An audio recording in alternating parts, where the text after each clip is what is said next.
Bizim Erzurum'da mahallede 3 tane ihtiyar gari var. Huriye, Nuriye, Dürüye. Üçünde de aynı hastalık peyda olmuş. Ne Alzheimer, o ne unutkanlık. Ne yapırlarsa ben onu dinler. Hemen. Bir gün Huriye ile Nuriye, Dürüye'ye çaya gitmişler. İşte hoş geldiniz, beş geldiniz. Kete, böz, pasta, börek yiyirler, içirler, yıkır, kaldırır. Unutkanlık var ya ağabey, onu dir. Biraz sonra değil ki aman ayıp oldu, bunlara bir çay koyun misinler. Bir daha koyur, yiyirler, içirler, yıkır, kaldırır. Onu dir. Kızdır ayıp oldu, bunlara bir çay koyun misin. Akşama kadar 12 demli çay içirler. 2 kilo kete yiyirler. 2 tepsi patispanya yiyebilirler, 1 tepsi börek yiyirler. Akşam olur ama şimdi herifler gelir kalkak ama kalkamıyorlar. Zaten üçüne de arkadan bak penguene benzirler.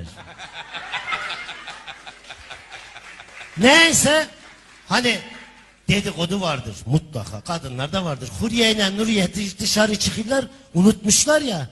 Biri diyor gördün anan Dürüye'yi, geberdi bir bardak çay koyayı çok. Öbürü daha kötü.